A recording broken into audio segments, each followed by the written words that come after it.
जातीच्या अस्मिता आणि जातीचं अस्तित्व याची किंमत आता वाढली आहे. जाती अंताच्या सभा आता होत नाहीत. जाती अंत शब्दच आता कोणी बोलत नाही. मला आठवतंय जाती अंताच्या परिषदा आम्ही केल्या होत्या. संघर्ष यात्रा निघाल्या होत्या. पण आता तो काळ गेला जाती अंतावर बोलायचा. आता जातीच्या अस्तित्व एवढं घट्ट होत चाललंय की जातीच्या अंताचा मुद्दाच मागे राहिला.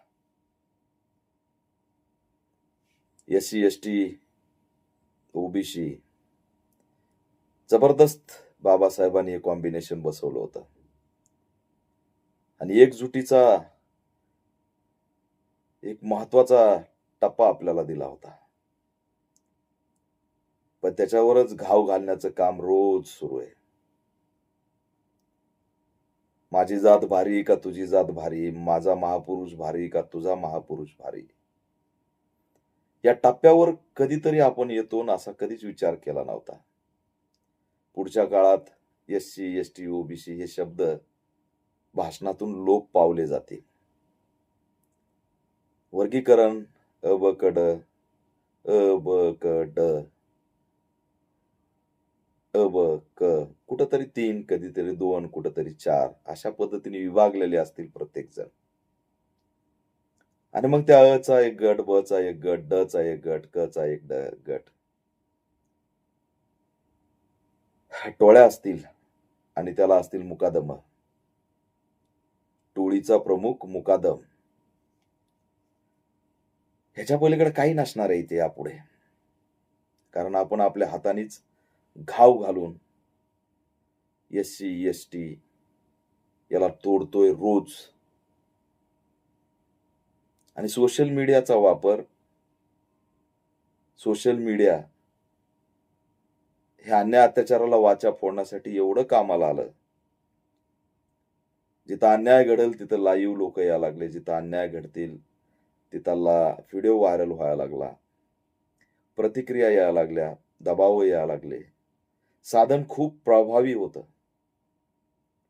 पण तेच साधन हे तोडण्याचं सुद्धा साधन होईल असं कधी वाटलं नव्हतं.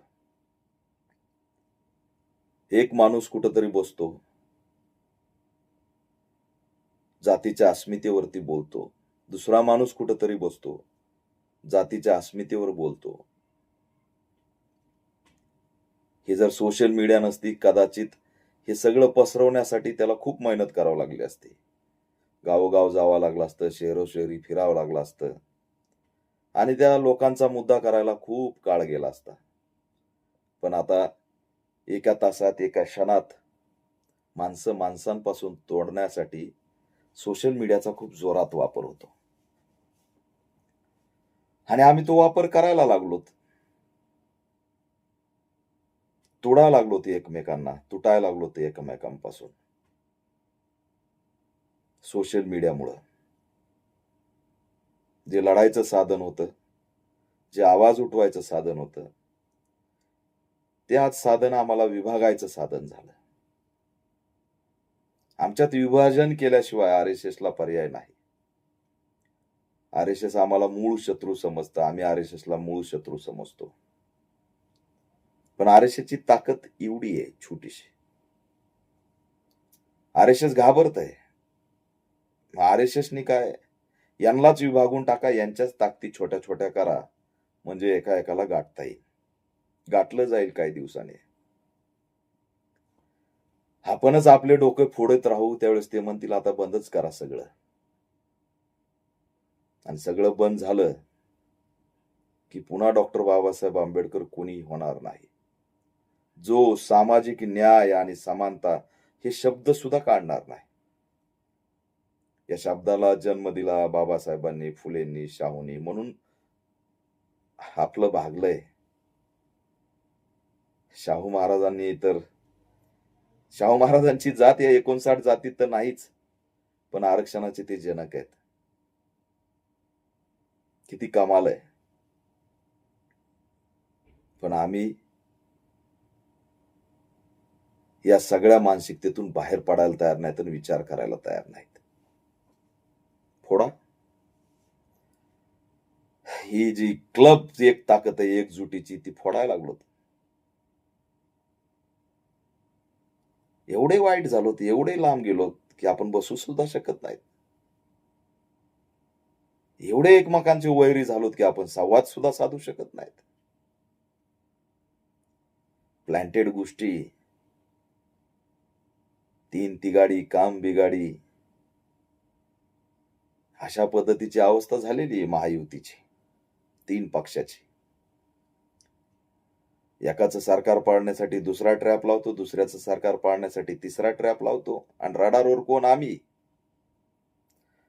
फडणवीसचा खेळ करायचा आहे तर एकनाथ शिंदे कार्यक्रम लावणार, एकनाथ शिंदेचा खेळ करायचा तर बीजेपी कार्यक्रम लावणार, बीजेपीचा खेळ करायचा आहे तर अजित पवार का गट कार्यक्रम लावणार.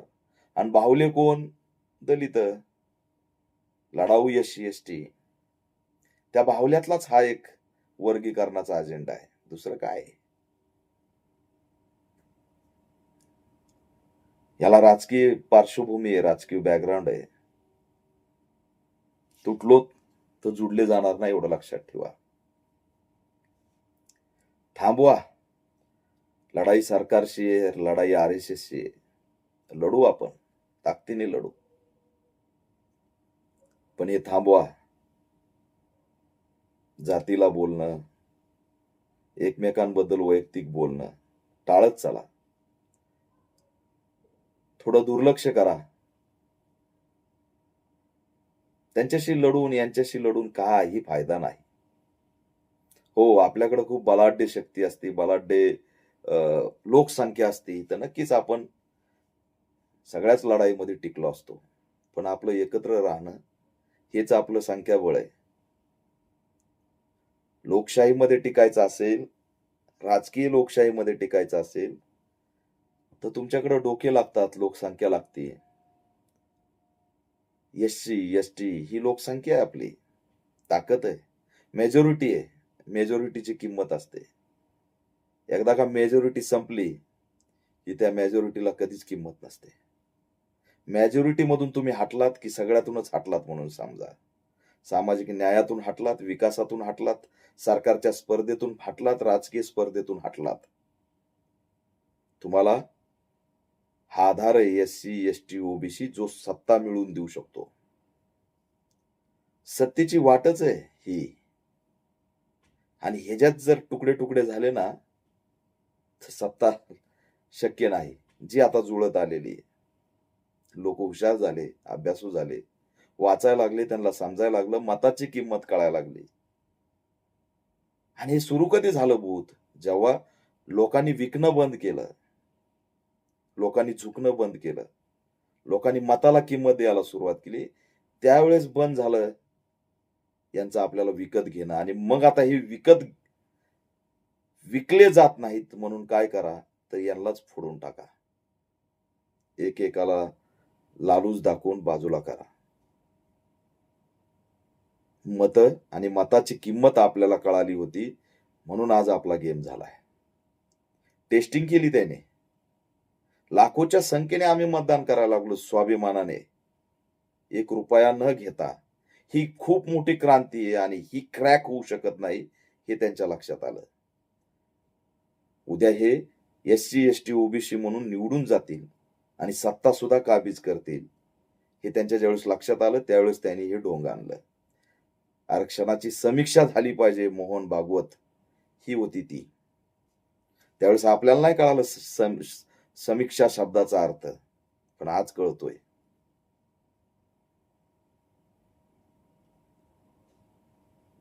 सोंग घेतलेल्याला उठू शकत नाही, लक्षात ठेवा. जोपर्यंत त्याची नीट झोप होत नाही तोपर्यंत तो जागा होणार नाही. आणि ही झोप होण्यासाठी त्याला गरज आहे अभ्यासाची. जशी माणसाला तंदुरुस्त राहण्यासाठी झोपीची गरज आहे, तशी त्याला बौद्धिक जागृती येण्यासाठी अभ्यासाचीच गरज आहे. तो जोपर्यंत येत नाही तोपर्यंत त्याचं झोपेचं सोंग आपल्याला दिसणार आहे. ही त्याची चूक नाही, ही त्याच्या आयुष्यामध्ये चालत आलेल्या बऱ्याच घडामोडीतून त्याच्या अंगी आलेलं हे खेळ आहे. त्याच्यामुळे विनाकारण कुणाला तरी हळू जागं करायचं आणि ते जागं करताना सगळंच पाडून टाकायचं, याला काही अर्थ नाही.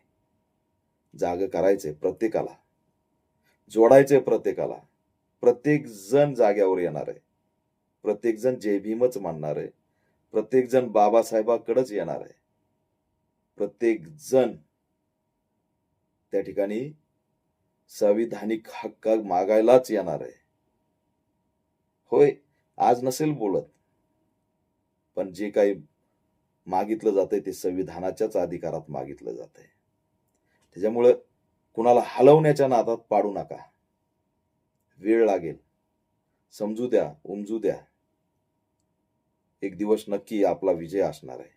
पण तुटू देऊ नका, तुटू नका. आपलं तुटणं आपल्याला महागात पडेल. एकटे गाठले जाऊ, आणि एकटे जर गाठले जाऊ तर मग आपल्याला वाचवायला कोणी येणार नाही. कारण एकटे काय, आपण आपल्यातच एकमेकाला संपवणार.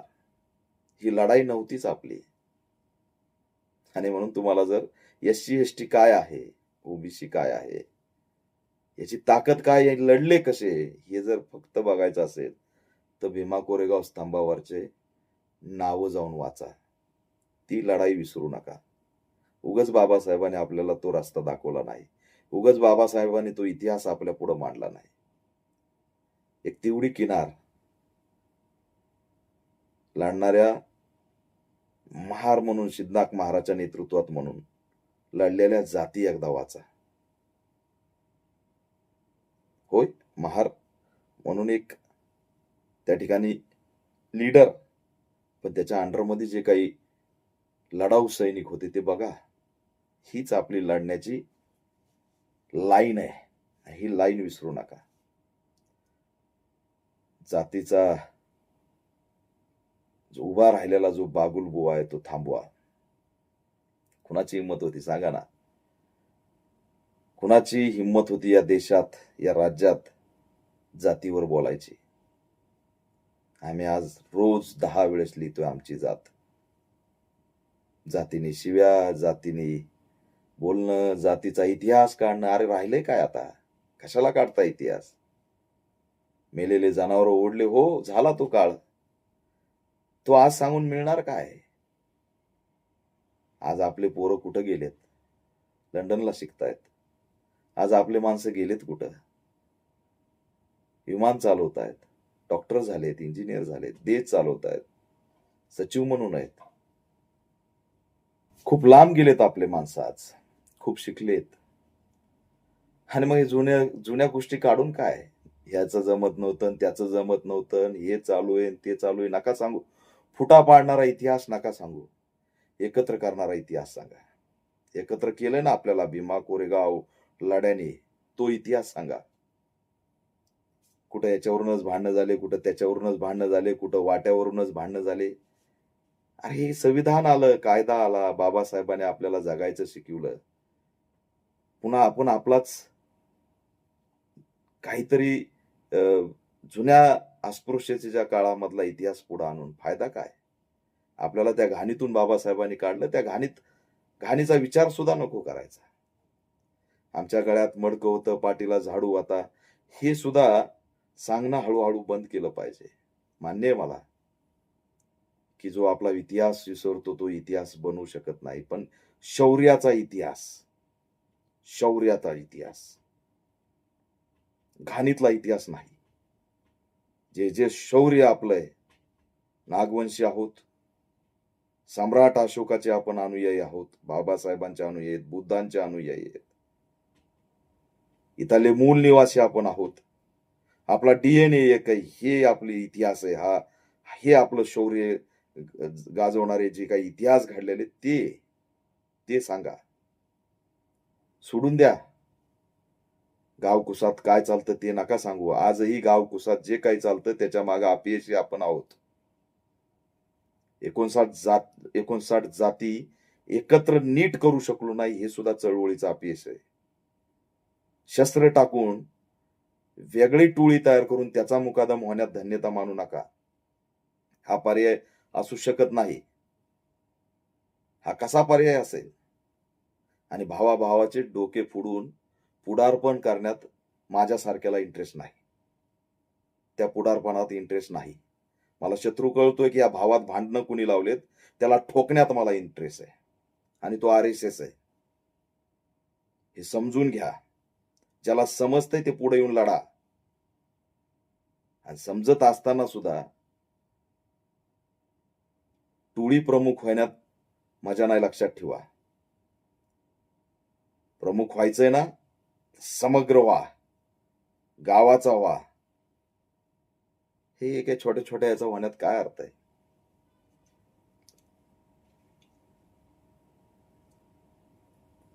बघा आणि थांबा. लढायचंय सरकारच्या विरोधात, RSSच्या विरोधात. हे सगळं RSS करतंय, एवढं लक्षात ठेवा.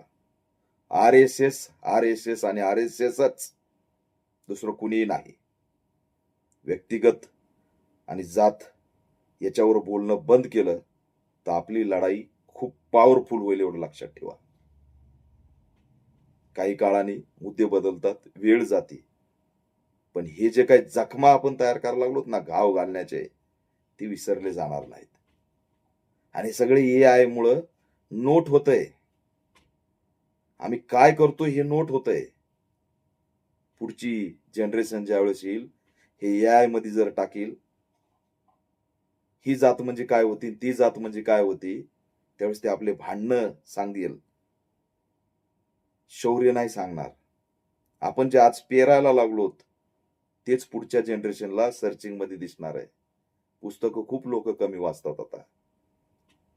आता पुस्तकांचा संच सुद्धा नसतो कुणाकडं. आता आमच्याकडे AIचे अनेक ऑप्शन आलेत. तेच येणार आहे पुढं. आणखी जनरेशन फास्ट होणार आहे. पुढची जनरेशन सर्च इंजिन खूप फास्ट होणार आहे. आज 5G, 6G, 7G, 8G, 9G, 10G येईल. एका क्लिकवर सगळं येईल. त्यावेळेस काय, दीपक केदार कोणत्या जातीबद्दल बोलला, दीपक केदार कोणाबद्दल बोलला, हेच दिसणार. यांना महामानव बाबासाहेबांनी जे जे बनवलं ते इरीज करायचं असेल तर हे मधी हे सगळे बुडबुडे चालू ठेवावे लागतील. हे बुडबुडेच उद्या रेकॉर्डवर येणार आहेत इतिहासामध्ये. हे असलं रेकॉर्ड बनवू नका. असलं रेकॉर्ड बनल्याने काही फायदा होणार नाही. जातीच्या नावाने चर्चा लावताय, जातीच्या नावाने डिबेट लावताय, जातीच्या नावाने चॅनलावरती बोलताय. काय चाललंय? ही लढाई असू शकत नाही. जे जागृत आहेत त्यांनी पुढे या आणि जाग करा. संविधान आलं, बाबासाहेब आहेत, जाती अंताचा लढा आपला सुरू आहे. एक दिवस नक्कीच जात विरहित आपण सगळे माणूस म्हणून उभा राहू. सम्राट अशोक हे साम्राज्य आपलं आहे. गौतम बुद्धांचं साम्राज्य आहे. हे सगळं आपलं आहे. इथली जल, जमीन, भूमी, हक्क, अधिकार सगळं आपलं आहे. कशाला चिल्लर चिल्लर मध्ये आपण संपायला लागलोत? आपलाच वापर करून काल्पनिक धर्म उभा करायला निघालेत ते, तरी आम्ही ठिकाणी येत नाहीत. त्यांचा काल्पनिक धर्म, त्याला काही आधार नाही, त्याला काही बेस नाही. त्या धर्माचे पायदळ त्यांना उभा करायचे, तर आम्ही पायदळ व्हायला तयार झालोय. पायदळ होऊ नका. पायदळ झाल्याने आपला फक्त वापर होईल. पायदळ कोण असतो? जो पायाखाली संपवला जातो. हे झुंज लावतील कोंबड्यासारखी. आपण आपल्या तोंडावर जखमा मारून घेऊ नका. वाईट वाटतं. शिकलेले माणसं सुद्धा जेव्हा थोडाही विचार करत नाहीत.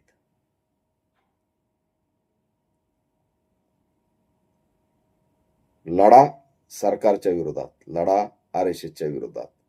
हीच आपली ओळख आहे.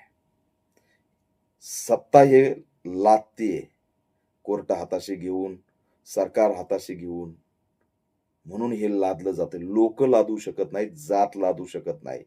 कोण लादतंय तर व्यवस्था लादते. ती व्यवस्था कोलॅप्स केली तर आपला हक्क आणि अधिकार वाचेल, आरक्षण वाचेल. तुम्हाला व्यवस्थेला चॅलेंज करावं लागेल. जोपर्यंत तुम्ही व्यवस्थेला चॅलेंज करत नाहीत, तोपर्यंत हक्क आणि अधिकारावरती गदा आल्याशिवाय राहणार नाही. चला, व्यवस्था हीच आमची टार्गेट आहे. जी धर्माची व्यवस्था आहे, जिला धर्माचे पायदळ बनवायचे ते आम्ही होऊ देणार नाहीत. एससी, एसटी, ओबीसी क्लब होतो. क्लब राहणार आणि क्लबच असणारी लढाई लढणार. हेच आपलं वास्तव.